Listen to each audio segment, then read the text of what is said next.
I will tell about some problem which I find pretty simple, and I haven't heard about similar problems before. I don't know, maybe Georg will notice it was defined in the 70s.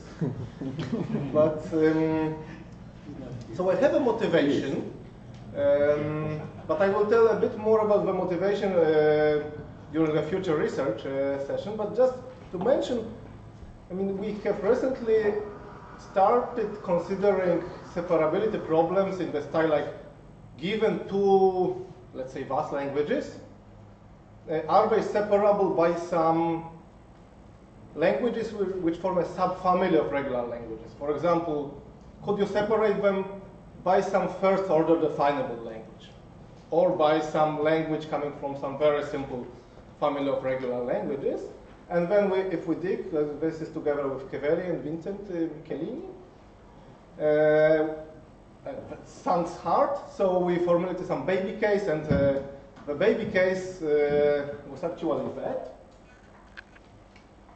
So it's kind of similar to intersection problem for VAS. And you can consider this problem for VAS or several subclasses of VAS. Languages like integer VAS, one-dimensional VAS, coverability VAS. But I will formulate it all for the reachability VAS. Is it clear for everybody what is a reachability VAS language? You just have a VAS with transition labeled by some letters, ABC. Initial configuration and final configuration, right? Reachability or coverability? Let's say reachability. So I have single source configuration, single target configuration. So let's say, so given, thank you. I will not use Hofman's favorite color, but it's my color. Given like two VAS, reachability VAS.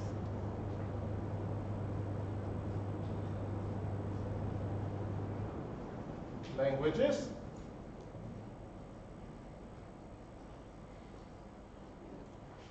K and L.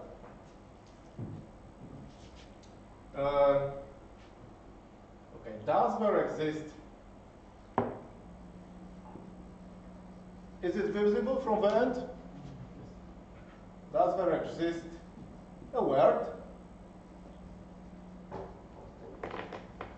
W and if I would say W and K and W and L, this is intersection, right? But I now say exponents, numbers K and L, such that W power K, I mean, W power K is just W repeated K times, right? Is in the language K, and W power L is in the language L.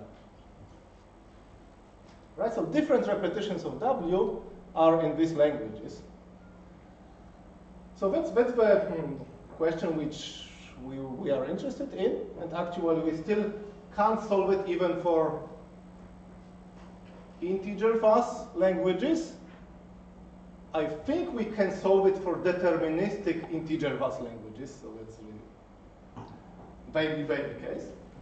But now a related problem. So one way to solve this would be the following. So you can define that the root of a language is just set of all the words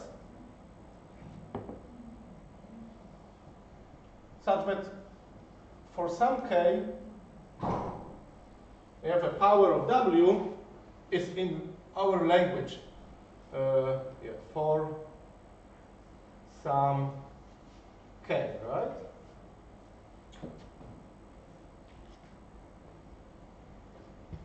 So if you define root like that, this question is exactly asking, is root of K and root of L, do they intersect, right? So, like conjecture would be the following, but okay, conjecture is like that. Root of a VAS language is always a VAS language. So if L is was language when root of L as well. So this is known for regular languages. If L is regular language, then root of L is regular as well, because you can look at the syntactic monoid, and then this is fine. We are close to proving that this is true for deterministic integer fast languages, Z-fast languages. But is it true? We have no clue. Pascal a few days ago have shown that if L is coverability fast language, then root doesn't have to be coverability fast language. But the example is actually like that. If you take L being like A star, Bn, AK, B star, for K, what is that? N bigger than K, so you can easily, this is a coverability bus language, right? You read a block of A, then you increase counter by B, you decrease counter by K, let's say like that, and you just read a block of A, but root of L intersected A star B star, it will be exactly like AK Bn, such that K is smaller than N, and this is not a coverability bus language, this is a reachability bus. So this is not, but this is a conjecture, and even proving this for Z-bus would be interesting for me. Maybe that's it. In the future research session, I will tell a bit more about the motivation, maybe. Okay, some questions? And closure with this operation of root, is it known for context-free languages, other classes? I mean, it's a natural operation in language theory. I mean, I tried to Google it, maybe not extremely much, but maybe I used, yeah, so this is what you told me, or I think you told me that this is maybe a better name would be radical. I haven't Googled it for radical, but I mean, for context-free, my guess is this is probably immediately not true, right? But I know nothing. Can you repeat this argument about this? Yes, about the same. So I say, I consider such a language L. Yes. I claim this is a language of coverability vast. Yes. So I claim that root of that intersected A star B star. And Pascal claims it. But I agree with that. So what is that? So it's some kind of AKBN. Well, but this intersection, in my opinion, well, depending if n has to be greater than 0. So I claim that's exactly, I mean, maybe I should add A plus, B plus, right? So when I gave this example to him, I said A plus, B plus. Yeah, sorry. I even managed to spoil Pascal's example. And then A plus, B plus, let's say, right? And then this means that... No, but come on, let's do the technical stuff. Maybe. I claim this, and I claim that this is not a coverability bus. I mean, if you look at this by 1 minute, it's not hard to see. But you can't you only have 4 changes or 3 changes of letter. So when you yeah, so exactly. So yeah, this has to be actual. If there is a word in this root of this form, this actually means that WW is in the language L. There are 2 repetitions. Yeah? And if you have AKBN in this, then you have AKBN, AKBN, and therefore K has to be smaller than N. So you have that. But if first block is shorter than the second block, you cannot do this by coverability. Okay. Some other questions? You exceeded your time anyway, so thanks. Okay, thanks.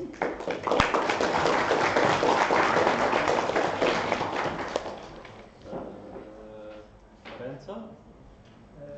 No. Okay. I mean, I can in the future with some physics. Corto? Sorry.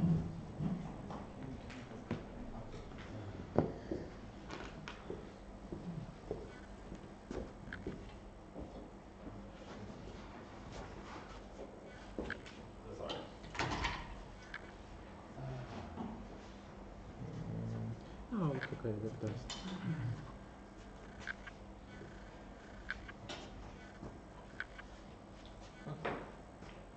A bit different angle. Oh, Like rotate it like that. is that Oh, a different yeah. angle? I think so. Alright, so this one is not about buses, still about say systems, but with a slight twist. So I'm interested in population games. Those are played on a non-deterministic client automaton like this.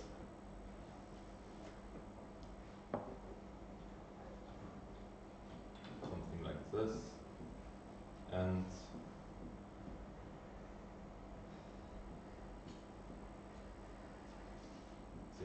okay, so here's the game. First player, we put some number of tokens here on the initial state, let's say n. And then one of the players is in charge of picking letters. So for instance, the first player is going to pick A. And then the second player is in charge of moving the tokens. So when the first player picks A, the other player moves each token along an A transition like this. So some tokens end up here, some tokens end up there. The goal of the first player is to move everyone to the final state. The goal of the second player is to keep moving around in the automaton without ever synchronizing in the final state. So clearly here, for instance, if you play A, the adversary splits the tokens. You put some of them in the final state, some of them go back to the initial state. If you do that some number of times, no matter the initial number of tokens, eventually they all end up in the final state. Is that clear? Okay. So that's the question. We are given a non-deterministic finite automaton, and the question is, is there a strategy, no matter the initial number of tokens, to put everyone in the final state? Now that has been solved already in 2017, I think. Bertrand, Gimbert, Jeunesse, and Dewascar. They showed that there is a way to compute strategies that move everyone to the final state in polynomial, that move everyone to the final state. The open question is as follows. In some cases, like here, we can move everyone to the final state in logarithmic time. Like here, if we always pick the bigger half of tokens, it takes logarithmic time in the number of tokens to move everyone to the final state. But for instance, if I remove this transition here,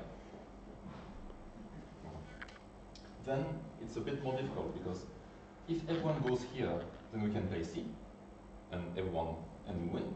But if some tokens go here, we have to play B, and then only, wait, okay, I messed up, sorry. Okay. But if we have a game like this, if for instance, one of them goes here, and all the others go here, then we have to play C, and then only one token will be moved to the final state, all the others will be moved to the initial state. So it will take n turns to move everyone to the final state. The question is like this: given a game like that, can we separate the games for which we can win in a polynomial number of steps from the ones in which we can win in a logarithmic number of steps? And the convector, I think those are the only two cases.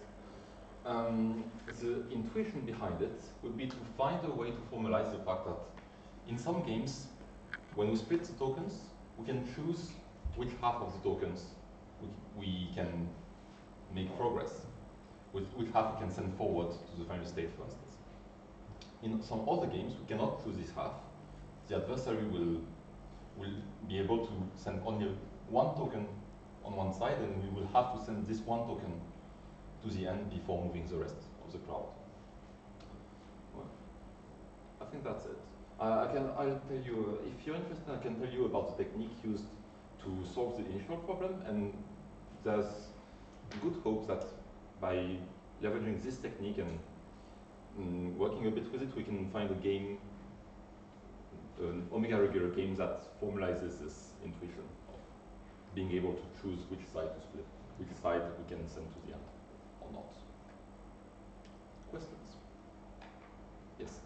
When the adversary splits the tokens, it Yes. needs to be non-trivial, like it's always required to cover future states.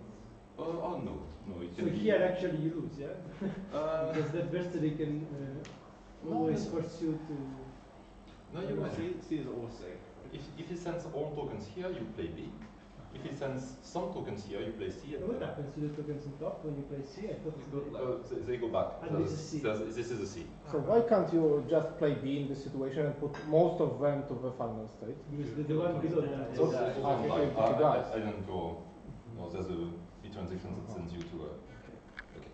This. Crazy. Yeah, freeze. Okay. Like this. Okay. Yes. If the opponent is probabilistic, can you show that it always terminates in logarithmic time? Okay, so initially I wanted to make the opponent probabilistic, but I presented the probabilistic version of the problem a few weeks ago in another occasion, and I think we made a lot of progress on this. So this is the most open question. But yes, this. Don't think it's yes, but they cannot tell you. It's not 100% clear, but this is more like we don't know anything about this. Hopefully I would like to have a characterization in terms of automata that resembles what happens in the degree of ambiguity on finite automata, like have structural characterization of polynomially ambiguous, boundedly ambiguous, unambiguous, but here with polynomially winnable, logarithmically winnable, or constantly winnable, let's say. Something like this. Okay, thanks.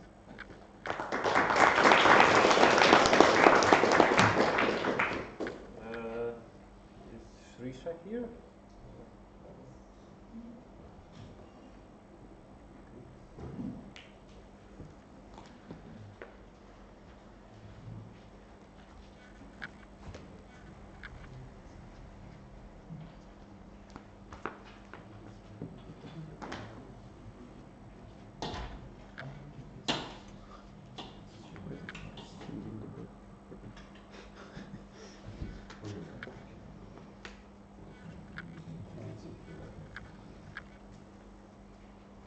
Right, have fun. I will talk about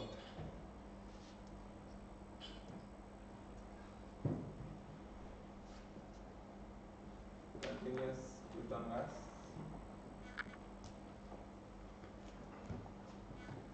in one dimension.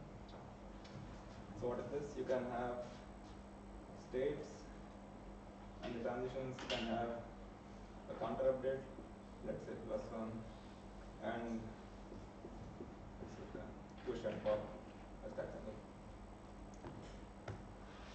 And since it's continuous, you can scale this +1 in any value.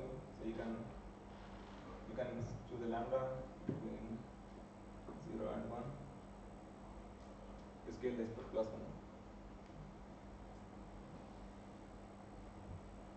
Now we can also have lower bounds on the states. Let's say this guy will only accept this incoming transition if the counter value is at least 4.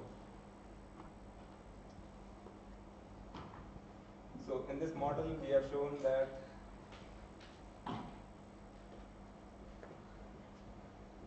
reachability, so this question is given a state S and a number K,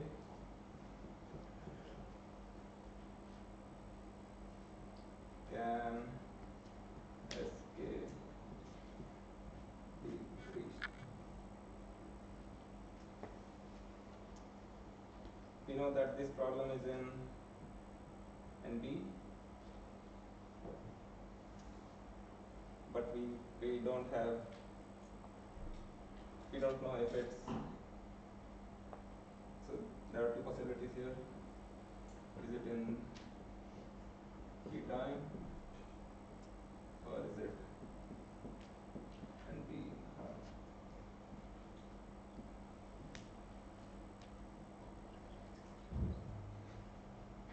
and it's the same for coverability. Can you reach the state? So coverability is the same problem, but it asks whether you can reach a given fun state S with a counter value at least 3. And we know that that's also an NP, but we don't know if it's in p time or if it's NP. So that's the question. Questions? Yes. So you only ever, you can do some fraction of the counter operations, but you always do the full push down operation, right? Yes. Yeah. The stack is the normal stack. If we fix the linear path scheme, do you know if the reachability becomes p time? If we fix the path to be a linear path scheme, can you then show p time? Just evaluating basically the linear path scheme for this.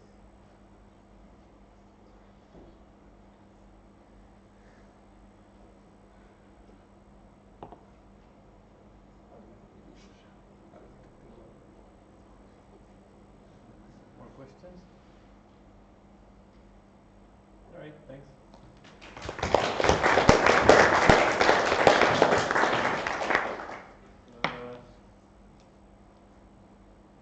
Asaf? Tomorrow. Okay. Hofman?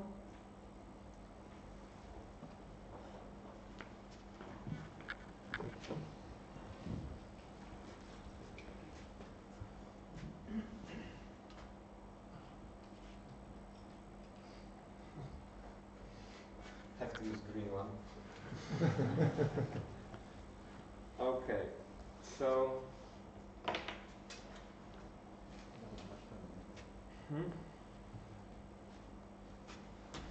do you see it? Yeah.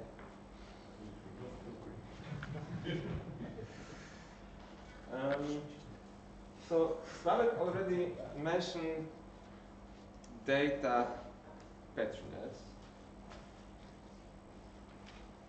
I will recall his picture.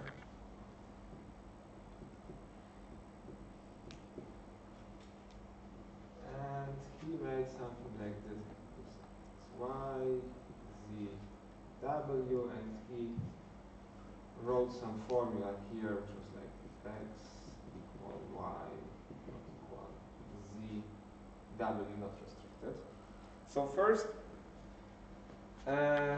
I want to make some kind of simplification of this picture. Like, well, if I want to have equality in my formula, then there's no sense of writing it. I can simply write YY instead of X. Okay? So this is the first thing. Now I can rewrite this formula as actually not equal W or W, but maybe like this. All of them are different, or W is equal to one of these two. So Y not equal to Z, or Y not equal to Z equal to W, and then I can split this disjunct to free transitions. So actually, I prefer to have some, I'd like to make it clear. So basically, have free transitions.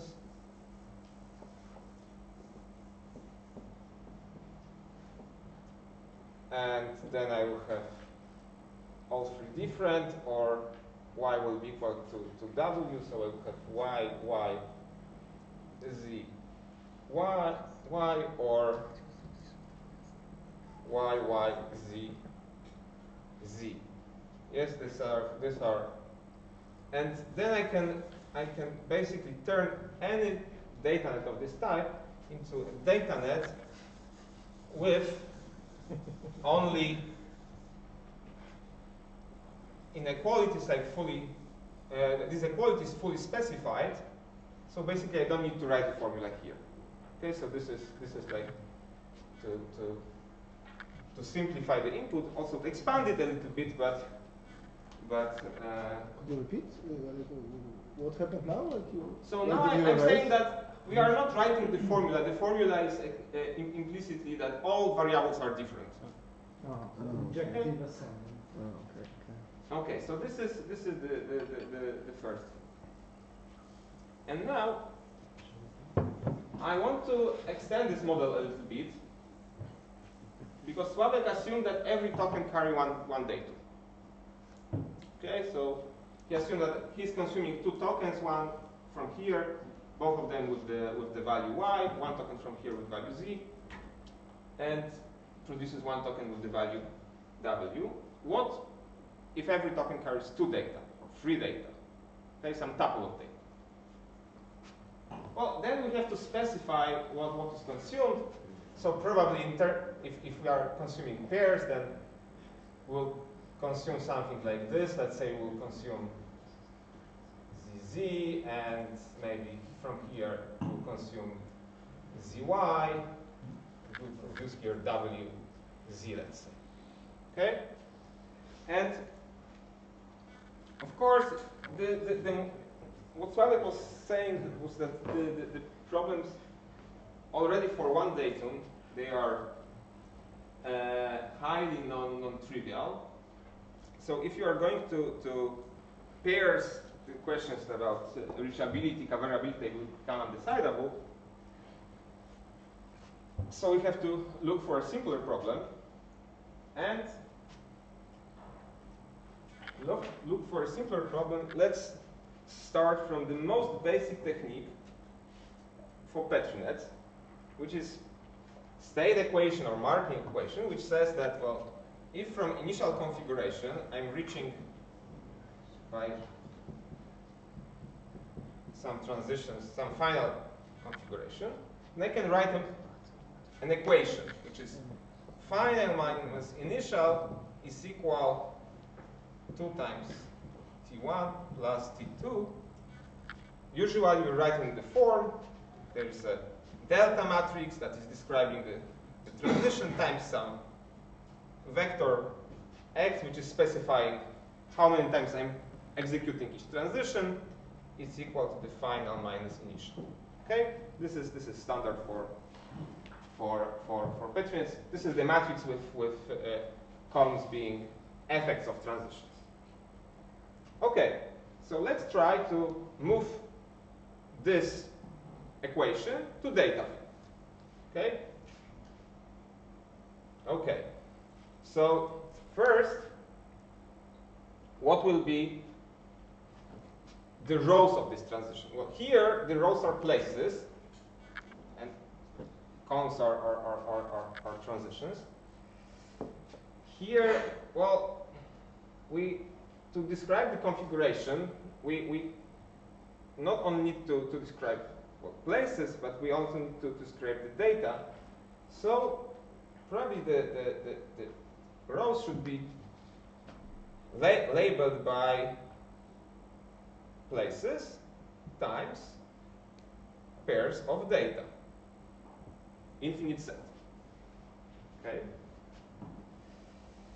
Then, well, a single transition is like here, for example, like will be some. Let's say here I have datum alpha. Alpha, so I'm per well, p1 times alpha, so I'm minus 1 from here.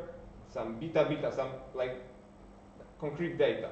P1 minus 1. Then I will have a lot of zeros. Here I will have some P2. It will be beta row beta alpha minus 1, and in P3 there will be a lot of zeros here, infinite number of zeros, and there will be like P3 some gamma, and my z is P beta, so beta it will be plus 0 plus 1. You are showing an example of system of linear equations for data? Yes. Okay? You have 2 minutes. Maybe we I can have 2 minutes. Yeah. We haven't mentioned the limit. 3 minutes. Okay, so these are the rows, and observe that if you apply the renaming of data, so if I kind of permutation of data, then I'm getting another column of this matrix. So basically, the different instantiation of this transition with different names for data. So basically, here the columns are labeled by the set of transition. Well, here I have one transition, so it will be, but each transition is labeled with 1, 2, 3 different data values, so it will be by triples of data values. The columns are labeled. In this example, in general, it depends on the system. Okay, so this is my matrix. Then I have an infinite vector of natural numbers, and then I'm asking if such a system can describe the final configuration minus the initial configuration for some final initial configuration given. Okay, so this is like solving. So this is formally called solving infinite system of linear equations, but orbit finite system. Okay, so what is known? First of all, for a fixed arity of tokens, if we are solving it over integers, it's in polynomial time. Okay, not so good. Not so bad. Sorry. But if we want to solve it over natural numbers, we have an algorithm that works in next time. The lower bound that we have is NP, and for dimension 1, so for if the arity is 1, we have an NP algorithm. So for single data, it's tight, but already for pairs, the gap is huge. And if you want to model something and ask this most basic question about solving this state equation, then if you can do it in NP, then it can have some impact on some people are doing modeling of some practical verification. So this is the question. Thanks. Quick question. Yes. Instead of going through matrices and such, could you just say that it's like an ordered data picture with the Z-VAS semantics? Yeah, I can say that. Okay. All right. Thanks. Yes, so you mentioned that if we try to solve this problem over the integers, then it's in P.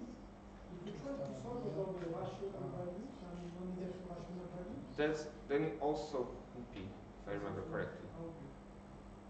Even in dimension 2, I mean, Yeah.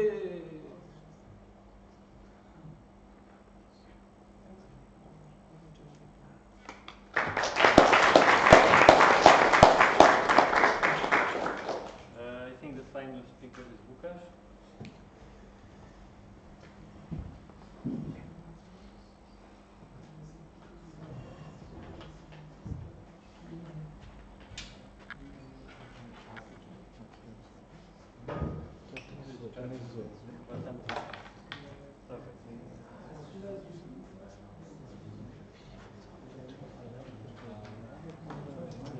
Okay.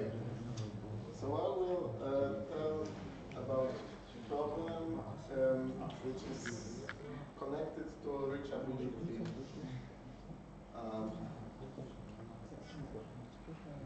In VAS. So in reachability, we have a VAS and source and target configuration, and we ask whether we can reach from the source configuration to the target one. And a few years ago, it was shown by Jerome and also independently together with Wojciech, we showed that in general the problem is Ackermann complete. And last year, the three of us, and also Ismail Yeker and Sławek Lasota, we improved the result in fixed dimension, when the dimension is fixed. And we know now that in dimension 2D plus 3, we have FD hardness. So in particular, this gives tower hardness in dimension 9.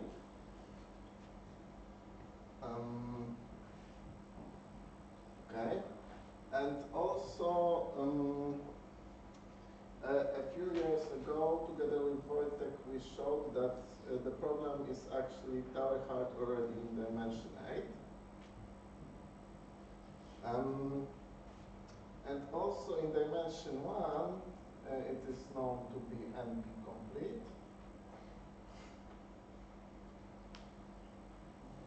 Dimension 2, it is P-space. Yes, so we have this gap in between. In dimension 3, together with Wojciech and Sławek, we have some idea which probably would give like elementary upper bound, but this is not certain at this point. So the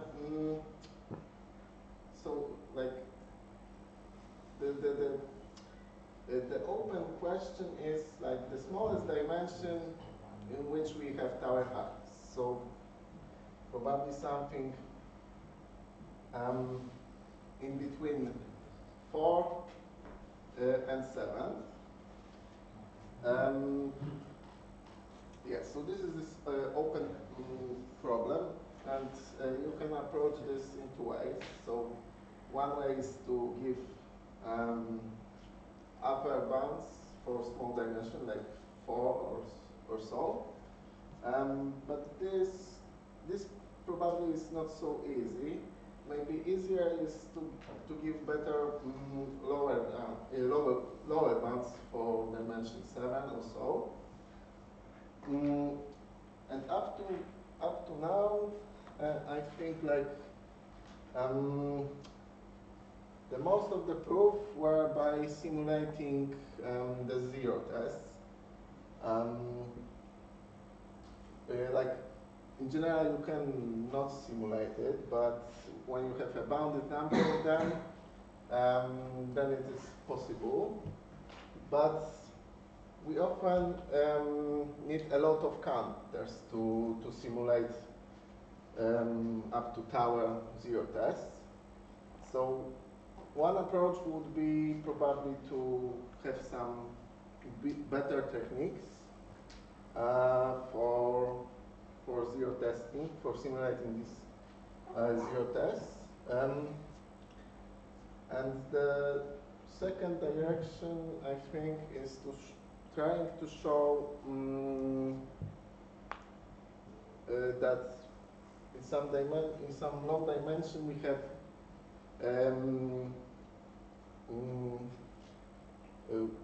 like the run, the shortest run, but with two. The shortest run is like tower run. So because like currently, the shortest run, which is, we have example of a bus in dimension 8, I think, with tower, with shortest run between two configuration of left tower. So that would be probably